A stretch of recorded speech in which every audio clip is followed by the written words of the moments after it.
राधे राधे भक्तजनों, आज आप सुनेंगे बेभाव लक्ष्मी के साथ संपूर्ण भगवान की व्रत कथा। आप लोग का मेरा कथा पसंद आया हो तो मेरे देव मुनि चैनल को सब्सक्राइब कीजिए और मेरा वीडियो को लाइक कीजिए। धन्यवाद। बेभाव लक्ष्मी की भी पूजा होती है, उनकी साथ साथ उनकी भी कथा सुनी जाती है। जो मनुष्य शुक्रवार के दिन बेभाव लक्ष्मी का पूजा करते हैं, उनकी घर में कभी धन का कमी नहीं होती है। वो माँ लक्ष्मी हमेशा उनकी घर में धन भरी रखती है। उसलिए माँ संतोषी का पूजा करे तो साथ में बेभाव लक्ष्मी का भी किया जाता है। ये शुक्रवार के दिन माँ लक्ष्मी और माँ संतोषी का दोनों को पूजा होता है। दोनों को कथा सुनने से दोनों माता प्रसन्न होती है और उनकी घर में अन्न से धन भर देती है, अखंड सौभाग्य पति रखती है। माँ बेभाव लक्ष्मी बहुत कृपालु है। जितने कृपालु माँ संतोषी है, उतने कृपालु बेभाव लक्ष्मी भी है। दोनों माते अपना भक्त का वचन भी सुनते हैं और उनकी सारा कामना पूरा कर देते हैं। माता संतोषी और बेभाव लक्ष्मी के कथा सुने तो साथियों पूरा कथा सुने, ताकि माँ लक्ष्मी खुश हो जाए और अपना भक्त पर अपना कृपा बरसाए। जय बेभाव लक्ष्मी, जय बेभाव लक्ष्मी, जय संतोषी माता, जय संतोषी माता। भक्तजनों, आज आप सुने माँ बेभाव लक्ष्मी की व्रत कथा। शुक्रवार का दिन माँ बेभाव लक्ष्मी को समर्पित होता है। इस दिन माँ लक्ष्मी की पूजा अर्चना और व्रत किया जाता है। माना जाता है कि शुक्रवार के दिन विधि विधान से पूजा करने से माँ लक्ष्मी का आशीर्वाद प्राप्ति होता है और उनका साथ हमेशा बना रहता है। माँ बेभाव लक्ष्मी का व्रत वैसे तो कोई भी रख सकता है, मगर जो लोग काफी समय से आर्थिक संकटों का सामना कर रहे हैं और उनकी परेशानी दूर नहीं हो रही है, या फिर उन्हें सही रास्ता नजर नहीं आ रहा है, उन लोगों को हर शुक्रवार या व्रत पूरी श्रद्धा के साथ करना चाहिए। घर में दरिद्रता, कलेश, धन संकट, व्यापार में बरकत ना होने जैसी विपत्तियों से छुटकारा पाने के लिए हर शुक्रवार माँ बेभाव लक्ष्मी का व्रत और पूजा करने का विधान है। कहा जाता है कि अगर लंबे समय के बाद भी किया जा रहे प्रयासों के बाद भी अगर कोई काम नहीं बन पा रहा है तो व्यक्ति को बेभाव लक्ष्मी का व्रत जरूर करना चाहिए। इस व्रत को पुरुष ओ स्त्री दोनों ही कर सकते हैं। सुहागिन स्त्रियों के लिए यह व्रत ज्यादा शुभकारी माना जाता है। व्रत का संकल्प लेने के दौरान मन में अपनी मनोकामनाओं अवश्य कहनी चाहिए। भक्त को अपनी श्रद्धा और सामर्थ्य अनुसार 9, 11 या 21 शुक्रवार तक माँ बेभाव लक्ष्मी का व्रत जरूर करना चाहिए। शुक्रवार के दिन महिलाओं को ब्रह्म मुहूर्त में उठ जाना चाहिए। सभी नित्य कर्मों से निवृत्त होकर स्नादि कर ले। इसके बाद साफ वस्तु धारण करे और मंदिर की साफ सफाई कर ले। माँ लक्ष्मी का ध्यान करे और व्रत का संकल्प ले। पूरे दिन फलाहार कर आप व्रत कर सकते हैं। पूरे दिन उपवास के बाद शाम के समय फिर से स्नान करें। शाम के पूजा करने के लिए पूरब दिशा की तरफ मुंह करके बैठ जाइए। इसका बाद चौकी पर लाल कपड़ा बिछाए और उस पर वैभव लक्ष्मी की तस्वीर या मूर्ति स्थापित करें। मूर्ति के पीछे या बगल में श्रृंगार रखे। मूर्ति या तस्वीर के सामने एक मिट्टी भर कर चावल का ढेर रख दे। इस पर पानी से भरा हुआ लंबे का कलश रख दे। कलश के ऊपर एक छोटी कटोरी रखे। इसमें सोने या चांदी का कोई आभूषण रख दे। वैभव लक्ष्मी के समक्ष लाल चंदन, गंध लाल वस्तु, लाल फूल अवश्य रखे। प्रसाद में गाय के दूध से निमृत चावल की खीर बनाए। अगर आप खीर नहीं बना पाए हैं तो सफेद मिठाई का भोग भी लगा दे। पूजा के बाद लक्ष्मी अष्टवन का पाठ, चालीसा और आरती करे। साथ ही माँ के नियम मंत्र का जप भी करे। आज आप सुने खूब सुंदर माँ संतोषी की व्रत कथा ननद और भाभी की। एक घर में ननद और भाभी रहती थी। दोनों में बहुत स्नेह थे और दोनों मिलजुल कर अपना घर के सारा काम कर लेती थी। ननद माँ संतोषी की पूजा करती है। शुक्रवार के दिन भाभी ननद को साथ देती है। पूजा में उनकी हाथ बटाती है। पूजा में सारा काम करती है। ननद भाभी में इतना स्नेह था, इतना स्नेह कि वो जो काम करती वो मिलजुल कर करती। लेकिन भाभी संतोषी माता का पूजा नहीं करती थी। उनकी ननद माँ संतोषी के पूजा करती है। उनकी ननद का नाम रोहिणी थी। रोहिणी की माँ कहती है कि रोहिणी, काल तो मामा का घर जाना है, तुझे जाना होगा। रोहिणी कहती है कि माँ, मैं तो मामा के घर जाऊंगी, लेकिन मेरे माँ संतोषी का ख्याल कौन रखेगा। माँ कहती है कि रोहिणी, तेरे भाभी है ना, भाभी तेरे माँ संतोषी का ख्याल रखेगी। उनकी भाभी तो बहुत भोली थी। रोहिणी अपना माँ के साथ मामा के घर जाती है। रोहिणी 5 दिन के लिए मामा के घर गई थी। इधर उनकी भाभी संतोषी का बहुत ख्याल रखती थी, बहुत सेवा जतन करती थी। उनकी प्रतिमा के पास जाती है और कहती है कि संतोषी, मैं भोजन बना रही हूँ, तुम जल्दी जल्दी स्नान कर लो, देखो मेरा भोजन अभी अभी तैयार हो जाएगा। कहकर फिर रसोई घर में चली जाती है। फिर थोड़ा देरी के बाद आकर देखती है। कहती है कि माँ संतोषी, अभी तक तुम स्नान नहीं की, मेरा भोजन भी तैयार हो गया, जाओ जल्दी से स्नान कर लो। माँ संतोषी तो उनकी बात सुनकर उस फोटो से प्रकट हो जाती है।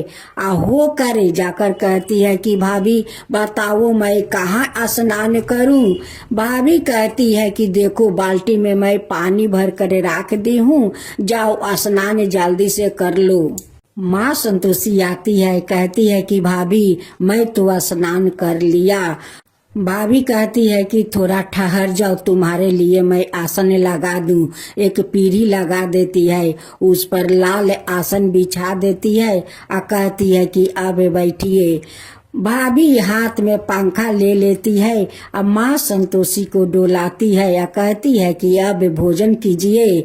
माँ संतोषी कहती है कि भाभी इतना पसंद से मेरे लिए भोजन बनाई हो तो अपना हाथ से मुझे भोजन खिला दो।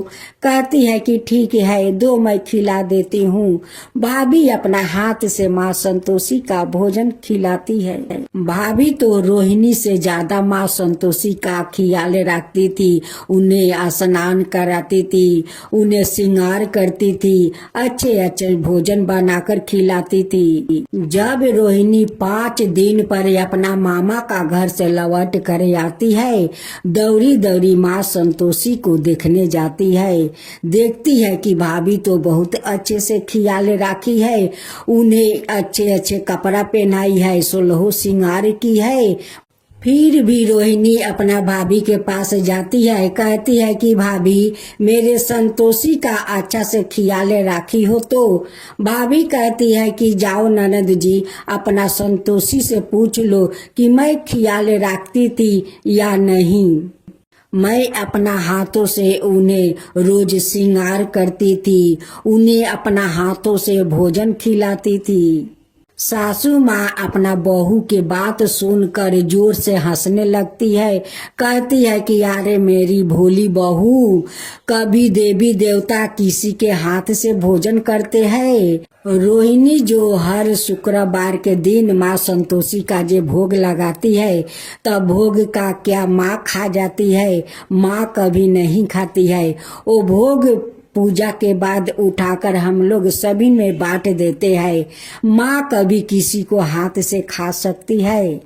बहू कहती है कि माँ जी, आपको मुझ पर विश्वास नहीं है तो जाइए माँ संतोषी से पूछ लीजिए, वही आपको बताएगी कि मैं उनकी सेवा करती थी या नहीं। मैं अपना हाथों से उन्हें भोजन कराती थी या नहीं, जाइए उस संतोषी से आप पूछ लीजिए। ननद कहती है कि भाभी तुम सच बोल रही हो। भाभी कहती है कि ननद जी, मैं क्या झूठ बोल रही हूँ, मैं सच बोलती हूँ। रोहिणी अपना माँ से कहती है कि माँ, लगता है भाभी झूठ नहीं बोलती है, वो सच बोलती है। वो सचमुच का संतोषी माता उनकी हाथ से भोजन करती थी। सासू माँ कहती है कि बहू तुम सच बोल रही हो। बहू कहती है कि हाँ माँ जी, मैं सच बोल रही हूँ। मैं रोज उन्हें श्रृंगार करती थी, अपना हाथ से उन्हें भोजन खिलाती थी। सासू माँ कहती है कि बहू अगर ऐसा बात है तो काल भी तुम संतोषी के जैसे 5 दिन श्रृंगार किया, 5 दिन अपना हाथ से भोजन खिलाई, काल भी अपना हाथ से खिलाओ। हम लोग माँ संतोषी का दर्शन करना चाहती हूँ। फिर उनकी भाभी सुबह उठती है, घर के काम कर लेती है, नहा धोआ कर संतोषी माता का पूजा कर लेती है। फिर उन्हें भोजन बनाने जाती है तो कहती है कि माँ संतोषी, आप जल्दी से स्नान कर लीजिए, मैं आपके लिए भोजन बनाने जा रही हूँ, आप देरी मत कीजिए। रोहिणी और उनकी माँ छुप कर देख रही थी कि देखती हूँ कि आज माँ संतोषी उनकी हाथ से भोजन करने आती है या नहीं। फिर भोजन बनाकर जाकर देखती है तो कहती है कि संतोषी अभी तक स्नान नहीं किया, भोजन तैयार हो गया है, जल्दी जल्दी स्नान कर लो। संतोषी अपना प्रतिमा से प्रकट होती है, कहती है कि भाभी मैं कहाँ स्नान करूं? कहती है कि वहीं पर बाल्टी में पानी भर दिया है, वहीं पर स्नान कर लो। संतोषी आती है, कहती है कि भाभी अब भोजन दो। कहती है कि ठहरो। पीढ़ी लगा देती है, उस पर आसन बिछा देती है और कहती है कि इस आसन पर बैठो। बैठ जाती है और वो पंखा डोलाने लगती है। कहती है संतोषी की भाभी आज भी अपना हाथ से मुझे भोजन खिला दो। अपना हाथ से भाभी माँ संतोषी का भोजन खिलाती है। उसी समय माँ बेटी वहाँ पर आ जाती है और दोनों माँ बेटी हाथ जोड़कर माँ संतोषी से क्षमा मांगती है। कहती है कि हे माँ संतोषी, आज आपको दर्शन हो गया, मेरी बहू के कारण दर्शन हो गया। ननद कहती है कि माँ, मैं 7 बछर के उम्र से आपका पूजा करती हूँ, आप कभी मुझे दर्शन नहीं दिया, आप मेरे भाभी के हाथ से भोजन करती है। माँ संतोषी कहती है कि रोहिणी, तुम तो पूजा पाठ करती हो, भोग लगाकर चली जाती हो, लेकिन तुम्हारी ये भोली भाभी वो मुझे आकर कहती है कि माँ संतोषी स्नान कर लो। वो मेरे लिए भोजन बनाकर ले आती है, मेरे लिए पीढ़ी लगा देती है, उस पर आसन बिछा देती है, मुझे बैठा कर बड़ा प्यार से वो पंखा डोलाती है। कहती है कि अब आप भोजन कीजिए। मैं तो उनकी हाथ से भोजन कर लेती हूँ, इसलिए उन्हें दर्शन दिया है। माँ संतोषी ननद भाभी को आशीर्वाद देती है और कहती है कि ननद भाभी में ऐसे ही स्नेह बने रहे, सौभाग्यवती बढ़ता रहो, तुम्हारा गोद में जल्द से जल्द संतान आएंगे। कह कर माँ अंतर ध्यान हो जाती है। कुछ दिन का बाद उनकी भाभी माँ बन जाती है। उनकी घर में खूब सुंदर एक बालक को जन्म देती है। उनकी घर में खुशियाँ भर गया। ननद भाभी मिलकर माँ संतोषी का धूमधाम से पूजा करती है। जब 16 शुक्रवार हो जाता है तब ननद भाभी मिलकर माँ संतोषी का धूमधाम से उद्यापन करती है। हे माँ संतोषी, जैसे उस भाभी पर आप कृपा किया, उन्हें दर्शन दिया, उनकी हाथ से भोजन किया, वैसा ही सबका ऊपर कृपा कीजिए। हे माँ संतोषी, सबका ऊपर कृपा कीजिए। माँ संतोषी की जय हो, माँ संतोषी की जय हो। देवता और विघ्न विनाशक देवता है, जो पूजा अर्चना से प्रसन्न होकर भक्त की हर बाधा को दूर करे, सुख सौभाग्य और धन धनाई के भंडार भर देते हैं। उनकी दयाशीलता और दानशीलता को लेकर काफी कथाएं भी प्रचलित है, जिनमें एक बुढ़िया से खीर खाने की लोक कथा काफी प्रसिद्ध है। गणेश जी और खीर की कहानी। एक बार गणेश जी ने पृथ्वी के मनुष्यों को परीक्षा लेने का विचार किया। वो अपना रूप बदलकर पृथ्वी पर भ्रमण करने लगे। उन्होंने एक बालक का रूप बना लिया और एक हाथ में एक चमचा में दूध ले लिया और दूसरे हाथ में एक चुटकी चावल ले लिया और गली गली घूमने लगे। साथ ही साथ आवाज लगाते चल रहे थे, कोई मेरे लिए खीर बना दो, कोई मेरे लिए खीर बना दो, कोई मेरे लिए खीर बना दो।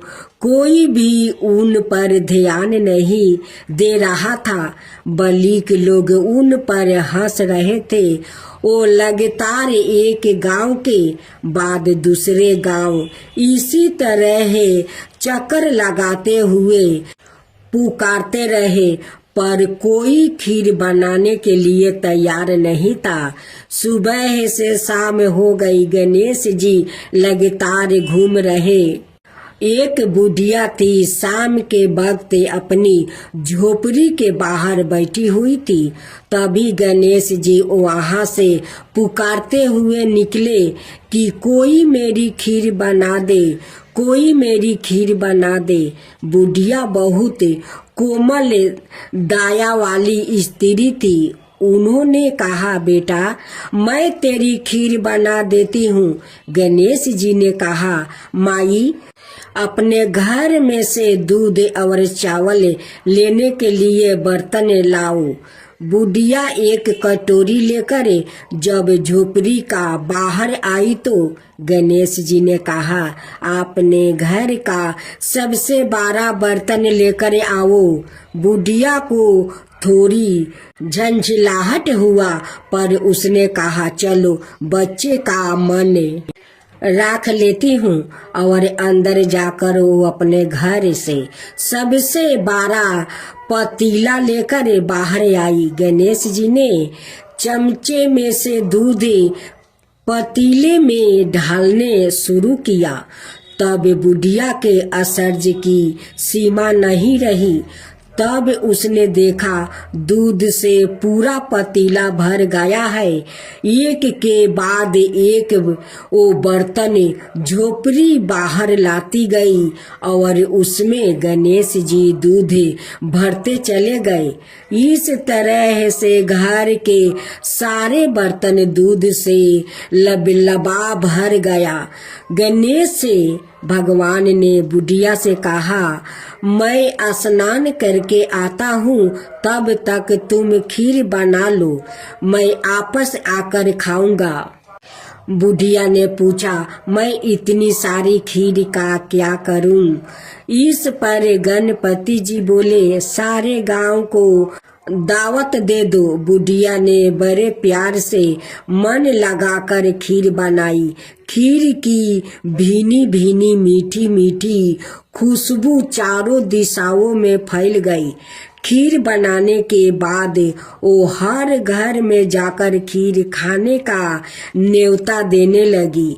लोग उस पर हंस रहे थे। बुढ़िया के घर में खाने को दाना नहीं है और यह सारे गांव को खीर खाने की दावत दे रही है। लोगों को कुतूहल हुआ और खीर की खुशबू से लोग खींचे चले आए। लो, सारा गांव बुढ़िया के घर में इकट्ठा हो गया। जब बुढ़िया की बहू को दावत की पाता मालूम हुई, तब वो सबसे पहले वहां पहुंच गई। उसने खीर से भरे पतीलों को जब देखा तो उसके मुंह में पानी आ गया।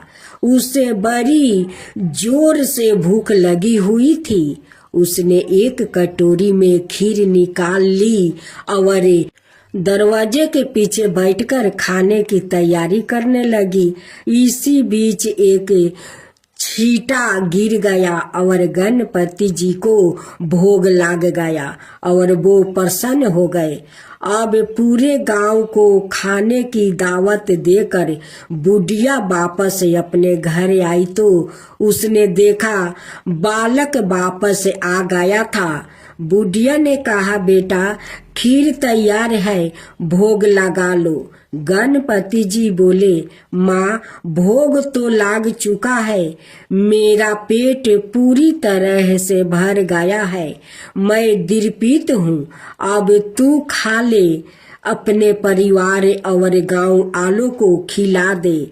बुढ़िया ने कहा, यह तो बहुत ज्यादा है, सबका पेट भर जाएगा, इसके बाद भी यह बच जाएगी।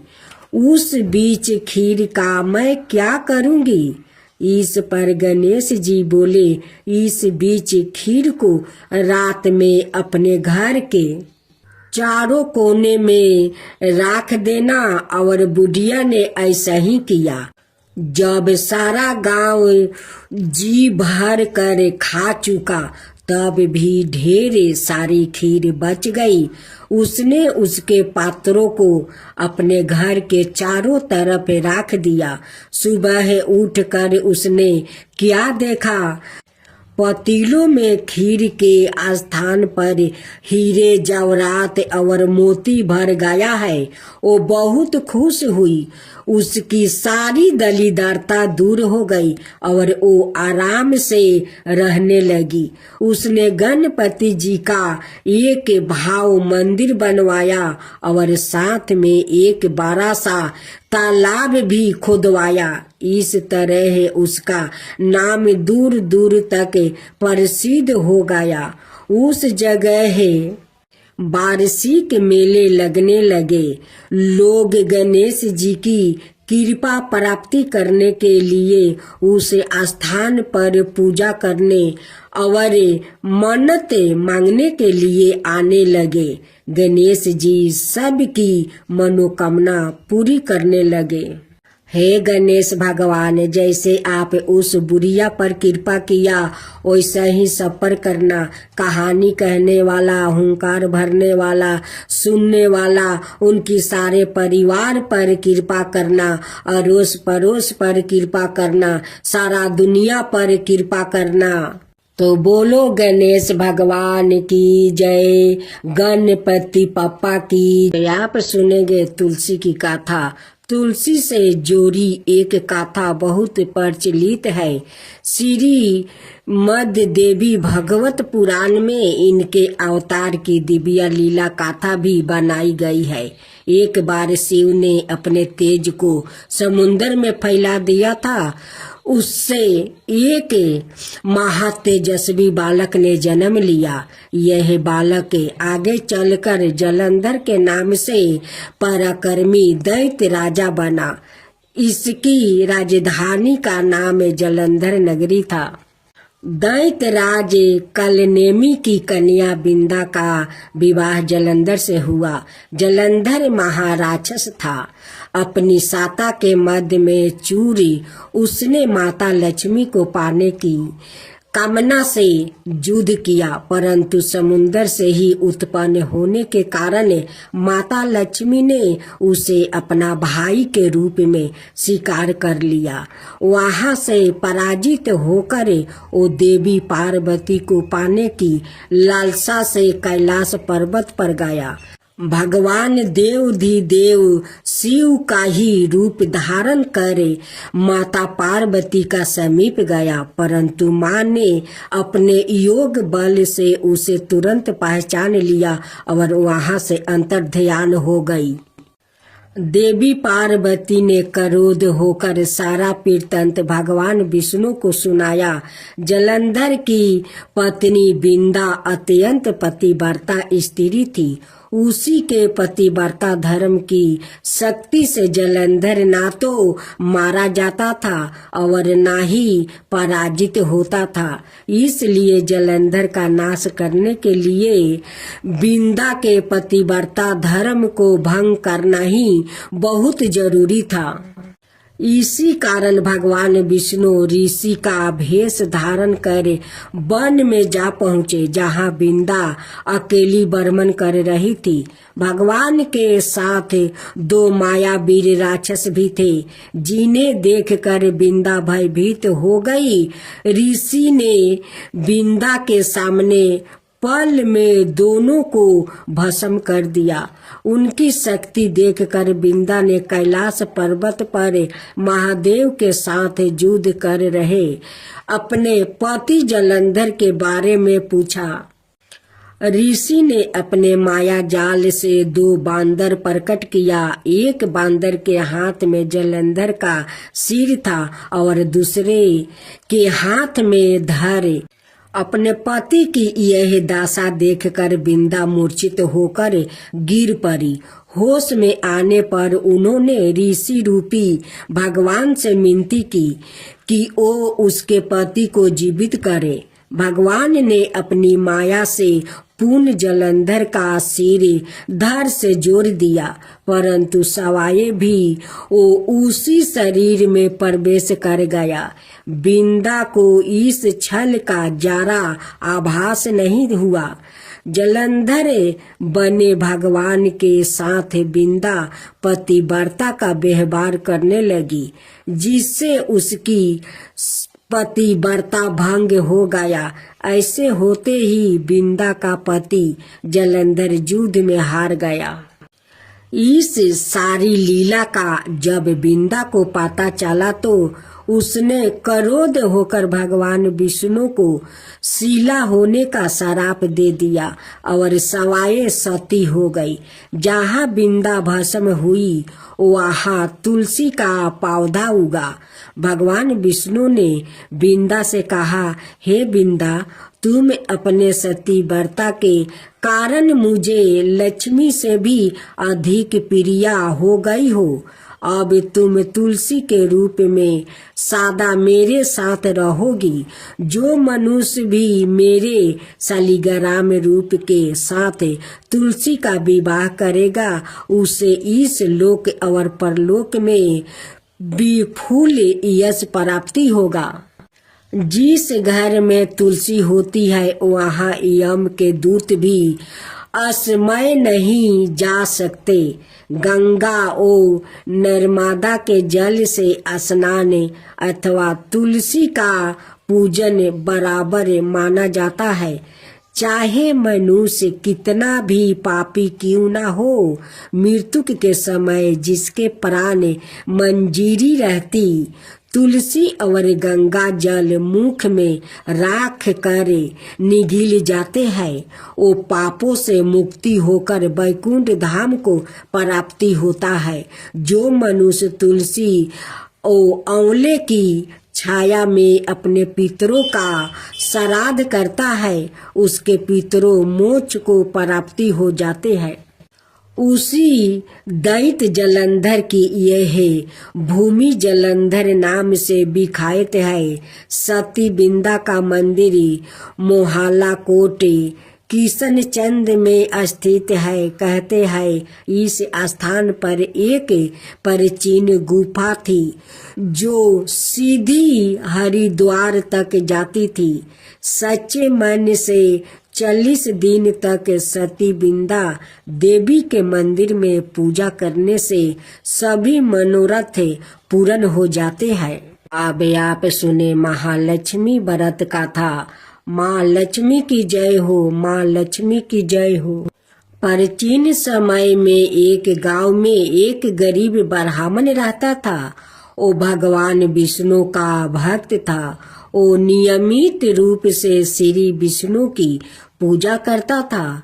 एक बार श्री हरि ने उस ब्राह्मण की पूजा से प्रसन्न होकर उससे वर मांगने को कहा। तब ब्राह्मण ने इच्छा जाहिर की कि लक्ष्मी जी का निवास उसके घर में हो। यह सुनकर विष्णु जी ने लक्ष्मी जी की प्राप्ति का मार्ग ब्राह्मण को बताया। विष्णु जी ने कहा कि मंदिर के सामने एक स्त्री आती है जो यहाँ आकर उपले थापती है। उसे अपने घर आने का निमंत्रित दो। वो धन की देवी है। जब लक्ष्मी जी तुम्हारे घर आएगी तो तुम्हारा घर धन धनाय से भर जाएगा। इतना कहकर विष्णु जी ध्यान मगन हो गए। अगले दिन सुबह 4 बजे से ही मंदिर के सामने ब्राह्मण आकर बैठ गया। कुछ ही देर में लक्ष्मी जी उपले थापने वही आई। ब्राह्मण ने उनसे उसके घर आने का निवेदन किया। वो सुन लक्ष्मी जी समझ गई कि यह सब विष्णु जी ने ही उससे करने के लिए कहा है। तब उन्होंने ब्राह्मण से कहा कि तुम महालक्ष्मी व्रत करो। यह व्रत 16 दिन तक व्रत करने और 16वां दिन रात को चंद्रमा को अर्घ देने के बाद ही तुम्हारा मनोरथ पूरा होगा। इसके बाद लक्ष्मी जी की पूजा कर ब्राह्मण ने देवी को उत्तर दिशा की और मुख करके पुकारा। उसकी तपस्या से प्रसन्न होकर माल अपना वचन पूरा किया। तब से ही यह व्रत पूरी श्रद्धा किया जाता है। ऐसा करने से व्यक्तियों को माँ का आशीर्वाद प्राप्ति होता है। महालक्ष्मी व्रत का महत्व। हिंदू धर्म में महालक्ष्मी व्रत पूरे 16 दिनों तक रखा जाता है। हालांकि यह निर्जला व्रत नहीं होता है, लेकिन अन्न ग्रहण करने की मनाही होती है। आप इस व्रत में फलाहार कर सकते हैं। 16वां दिन व्रत का उद्यापन किया जाता है। यदि आप 16 दिन तक महालक्ष्मी व्रत करने में असमर्थ है तो शुरुआत के 3 यह आखिरी के 3 व्रत रख सकते हैं। इससे लोग की सभी मनोकामनाएं जल्दी ही पूरी होती है और घर में सुख समृद्धि का वास होता। अब सुने धरती माता की कहानी। एक माँ थी, उसके एक बेटी एक बेटा। दोनों छोटे छोटे थे। माँ गरीब थी। वो मजदूरी करके अपना गुजारा चलाती थी। धीरे धीरे बच्चे बड़े होने लगे। बेटी शादी के योग्य होने लगी। माँ बूढ़ी हो गई।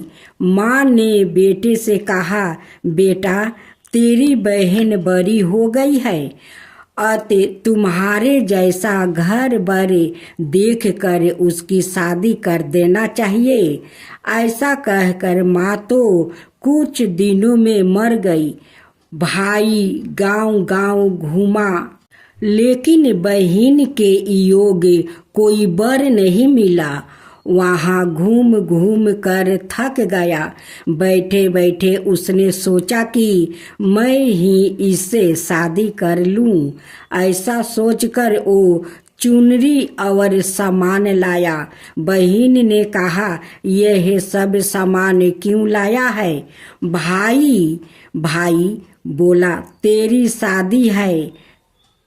मोहल्लों वालों ने बहन से कहा कि तुम्हारा भाई ही तुमसे शादी कर रहा है।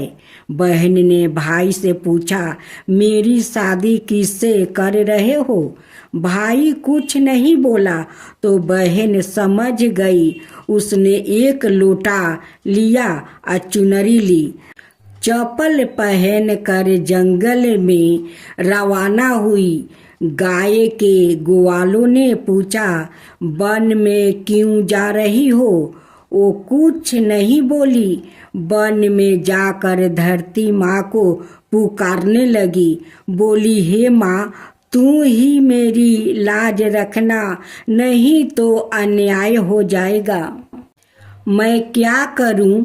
मुझे अपनी गोद में ले लो, नहीं तो यहाँ पर मर जाऊंगी। धरती माँ फटी तो बहन ने एक तरफ लोटा, चुनरी, चप्पल रख दिया और वो धरती में जाने लगी। इतने में दौड़ता हुआ भाई वन में आया और ग्वाला से पूछा कि उसकी बहन किस तरफ गई है। ग्वालों ने कहा, तेरी बहन उधर गई है। वो बहन बहन पुकारता हुआ दौड़ा तो बहन धरती माँ के अंदर समा रही थी। थोड़ा बाल बाहर देख रहा था। उसने बहन के बाल मुट्ठी में पकड़े और रोने लगा। बहन, तू सत्य के लिए धरती माँ की गोद में समा गई। मेरी बुद्धि भ्रष्ट हो गई थी। माँ का वचन निभाने के लिए मेरे जैसा कोई वर नहीं मिला, इसलिए ऐसा विचार आया। पर धरती माँ ने सत्य के लिए बेटी को अपने गोद में संभाल लिया। जो बाल बाहर थे वो दूबा हो गई। इसलिए औरत कहानी सुनती है और लोटा, चप्पल, चुनरी एक बर्तन में हरे मूंग, एक लड्डू कुंवारी कन्या को देगी। उसको धरती माता सुखी रखेगी। अब सुने अन्नपूर्णा माता की कहानी। जैसे कि हम सभी जानते हैं कि हिंदू पौराणिक कथाओं में भोजन को पवित्र माना जाता है और इसे खाने से पहले पूजा की जाती है। जो व्याकृत भोजन के मूल्यों को पहचानता है वो जीवन में आगे बढ़ता है। भोजन दान, जिसे अन्न दान के रूप में जाना जाता है, हिंदू धर्म में बहुत पूजनीय है। माता अन्नपूर्णा को अन्न की देवी माना जाता है। अन्नपूर्णा शब्द संस्कृत से लिया गया है, जिसका अर्थ है भोजन और पोषण का दाता। अन्न का अर्थ है भोजन और अर्थ है भरा हुआ, यह परिपूर्ण। इसलिए अन्नपूर्णा का अर्थ भोजन से भरा हुआ होता है। हिंदू धर्म में भोजन की पूजा और प्रसाद की बहुत प्रशंसा की जाती है और इसलिए देवी अन्नपूर्णा को एक लोकप्रिय देवी माना जाता है। वो शिव की पत्नी पार्वती का ही अवतार रूप कही जाती है। भारत में वाराणसी के काशी विश्वनाथ मंदिर और अन्नपूर्णा देवी मंदिर देवी को समर्पित है। अक्षय तृतीया का दिन देवी अन्नपूर्णा के जन्म दिवस के रूप में माना जाता है। इसलिए सोने के आभूषण खरीदने के लिए यह दिन बहुत शुभ माना जाता है। ऐसा माना जाता है कि देवी अन्नपूर्णा पहाड़ों के राजा हिमवत की बेटियों में से एक है। इसलिए हिमालय में माउंट अन्नपूर्णा का नाम देवी अन्नपूर्णा के नाम पर रखा गया है। पश्चिमी देशों में खाद्य पदार्थों के साथ उनका नाम जोड़ा होने के कारण उन्हें भोजन के हिंदू ईश्वर के नाम से जाना जाता है। एक कहानी, भगवान शंकर और माँ पार्वती अक्सर कैलाश पर्वत पर पासा खेलते थे।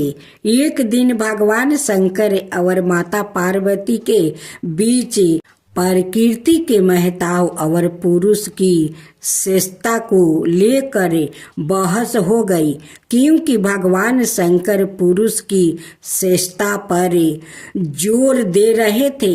भगवान शंकर ने माँ पार्वती से कहा कि संसार भ्रम है, प्रकृति एक भ्रम है, सभी कुछ एक मृग तृष्णा है। यहाँ पल आता है और चला भी जाता है, यहाँ तक कि भोजन भी सिर्फ माया है। माँ पार्वती जो भोजन सहित सभी भौतिक चीजों की जननी है, उन्होंने यह बात सुनकर अपना आपा खो दिया। तभी माँ पार्वती बोली, अगर मैं सिर्फ एक भ्रम हूँ तो देखते हैं आप और बाकी दुनिया मेरे बिना कैसे रहते हैं। ऐसा कहकर वो दुनिया से गायब हो गई। उनके लापता होने से ब्रह्मांड में हाहाकार मच गया, समय स्थिर हो गया, ऋतु परिवर्तन रुक सा गया, धरती बंजर हो गया और भयानक सूखा पड़ने लगा। आकाश, पाताल और धरती तीनों लोकों में मिलने वाला भोजन उपलब्ध नहीं था। देवता, दानव और मनुष्य भूख से तड़प रहे थे। दुनिया भोजन से पीड़ित हो गई और वहां अकाल पड़ गया। जब भगवान शंकर के अनुयायी भोजन के लिए उनसे भीख मांगने लगे तो भगवान शंकर ने अनुयायियों के लिए घर घर जाकर भोजन की भीख मांगी, लेकिन किसी के पास कुछ भी देने के लिए नहीं था। भगवान विष्णु ने भगवान शंकर से कहा, मैंने सुना है काशी में एक महिला ने लोगों के लिए भोजन दान करना शुरू किया है। भोजन की भीख मांगने के लिए भगवान शंकर काशी गया, लेकिन जब उन्हें पता चला कि रसोई को चलाने वाला कोई और नहीं बल्कि उनकी पत्नी पार्वती ही थी। वो बैरागनी और बुरे रंग के वस्तु पहने और आभूषणों से सजी हुई थी और वो एक सिंहासन पर बैठी हुई थी और एक एक करके भूखे देवताओं और पृथ्वी के भूखे निवासियों को भोजन परोस रही थी। उन्होंने अपने पुत्रा कार्तिकेय और गणेश को भी भोजन करवाया। माँ पार्वती का यह सुंदर रूप कोई और नहीं बल्कि देवी अन्नपूर्णा देवी थी, जो पूर्ण और संपूर्ण है। अन्नपूर्णा ने शिव को भिक्षा के रूप में भोजन करवाया और देवी ने प्रसन्न होकर कहा कि मैं अन्नपूर्णा के रूप में काशी में निवास करूंगी। दूसरा कहानी एक और किंवदंती है जो कहती है कि एक बार त्रिमूर्ति के बीच में बहस हो गई कि उनमें से कौन महान है, क्योंकि सभी अपनी अपनी उपलब्धियों बता रहे थे। जब महादेवी ने उनकी बहस सुनी तो उन्होंने उनको सबक सिखाने की सोची और अदृश्य हो गई, जिसके फल स्वरूप अकाल पड़ गया, जिसके कारण सभी भूख के कारण कमजोर पड़ने लगे। तब सभी ने भोजन के लिए त्रिमूर्ति से विनती की। तब भगवान विष्णु ने भगवान शंकर से कहा, आपने सही कहा था। देवी के अदृश्य होने के साथ ही ब्रह्मांड कमजोर होने लगा। मैंने काशी में एक देवी के बारे में सुना है जिसने लोगों के खाने के लिए भोजन बांटना शुरू किया है। तभी भगवान शंकर समझ गए कि वो देवी कोई और नहीं बल्कि माँ जगदम्बा है और भगवान शंकर भिक्षुक का भेष धारण कर काशी पहुँचे और देवताओं के लिए भोजन मांगते हुए अपना कटोरा प्रस्तुत किया और कहा, अब मुझे एहसास हुआ है कि वैदिक संसार आत्मा की तरह एक भ्रम के रूप में खारिज नहीं किया जा सकता है। पार्वती मुस्कुराई और भगवान शंकर को अपने हाथों से खिलाया। तब से पार्वती को अन्नपूर्णा देवी, भोजन की देवी के रूप में पूजा जाता है। देवी खुशी हुई क्योंकि अब देवता सबके सीख चुके थे और खुश होकर देवी ने कहा, मैं अन्नपूर्णा के रूप में काशी में रहूंगी। धार्मिक ग्रंथों में अन्नपूर्णा की प्रतिमा का वर्णन एक युवा देवी के रूप में किया गया है, जिसमें 3 आंखें, 4 हाथे, चेहरे पर लाल रंग है। नीचे वाले बाएं हाथ में स्वादिष्ट दलिया से भरा एक बर्तन पकड़े हुए खिलाया गया है और विभिन्न प्रकार के गहने से सुसज्जित है।